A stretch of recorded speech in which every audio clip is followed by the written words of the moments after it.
જો વિદ્યાર્થી મિત્રો, આજે આપણે ઇંગ્લિશની અંદર ટુ બી ના ક્રિયાપદ શીખીશું. We will learn today to be verb. હવે વર્બ એટલે ક્રિયાપદ, ક્રિયાપદ એટલે એમ, ઇઝ, આર. એમ એટલે છું, ઇઝ એટલે છે અને આર એટલે છો.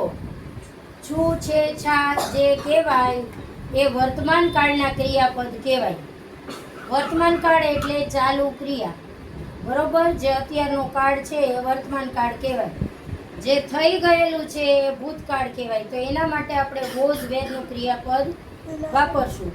અહીંયા તમને થોડાક ઉદાહરણો આપ્યા છે, તો આ ઉદાહરણો આજે શીખવવામાં આવશે. જેમ કે આઈ ડેશ અ સ્ટુડન્ટ. તો આઈ ની સાથે હંમેશા શું આવે? એમ. આઈ એમ અ સ્ટુડન્ટ. નેક્સ્ટ છે સી. હવે જ્યારે હી અથવા તો સી હોય તો એની સાથે ઇઝ આવે. જ્યારે પણ ન ખબર પડે તો મધર ટંગમાં ટ્રાન્સલેશન કરવાનું. She is my best friend. તેણી મારી ખાસ મિત્ર છે. વી. વી એટલે અમે. Playing cricket. અમે ક્રિકેટ રમીએ છીએ તો વી આર આવે, બરોબર. આર એટલે છીએ.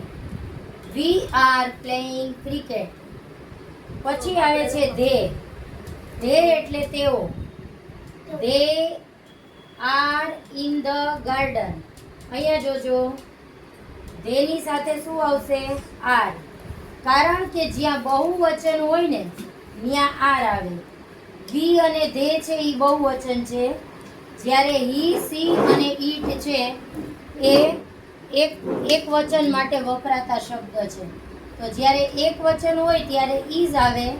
હી અને સી હોય કે ઈટ હોય તો ઇઝ યુઝ કરશું. અને આઈની સાથે તો હંમેશા એમ જ આવે, આ ખાસ યાદ રાખવાનું. અને યુ, વી, ધે આવું હોય તો એની જોડે આર આવે. હવે અહીંયા છે they we are playing cricket. પછી they are in the garden. અને it is a hot day today. તો ચાલો બધા આન્સર આપજો. યુ, નીતિ, હલો, બધા એક સાથે બોલજો. I dash a student. એમ. ફૂલ સેન્ટેન્સ રીડ કરો. I am a student.